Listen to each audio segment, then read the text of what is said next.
Born in 1832 and raised into an abolitionist family by a free-thinking country, Dr. Mary Edwards Walker became an enthusiast for women's rights early on in her life. At the age of 21, she graduated from Syracuse Medical College, where she was the only girl in her class. In 1856, she even married another physician. However, she kept her own name and wore trousers and a man's coat to the ceremony. They divorced 13 years later. At the beginning of the war, she went to Washington to volunteer as a medical officer for the Union.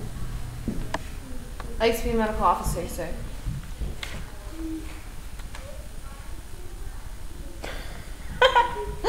No.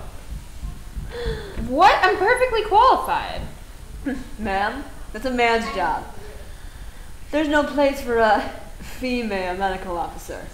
Fine, I'll just do it myself. Walker wound up serving as an acting assistant surgeon with the U.S. Patent Office Hospital in Washington, and later worked near the front lines as a Union acting assistant surgeon for 2 years. Do you have to see me, sir? Ah, yes, I decided to appoint you to the assistant surgeon of the Army of Cumberland. You've proven your worth. I won't let you down, sir. A while after her appointment of the assistant surgeon, Walker was moved to assistant surgeon of the 52nd Ohio Infantry. On this assignment, she had to continually cross Confederate lines to treat the wounded, and in 1864, she was taken prisoner by the Confederates. After 4 months, she was exchanged along with a few dozen military doctors for 17 Confederate surgeons.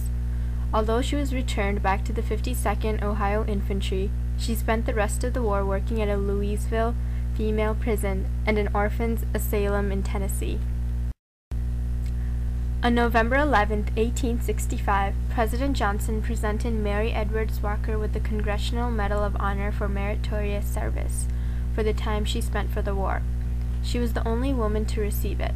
Even so, in 1917, the government tried to revoke her medal after changing the requirements. She refused to give it back, however, and her stubbornness paid off, for she was able to keep it. After the war, Walker became many things, including a lecturer, a writer, and a major voice in important issues such as women's rights and temperance issues.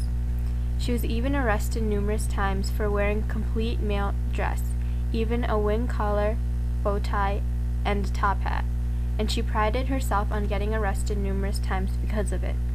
After a long life of fighting inequality, Mary Edwards Walker died on February 21, 1919, in the town of Oswego.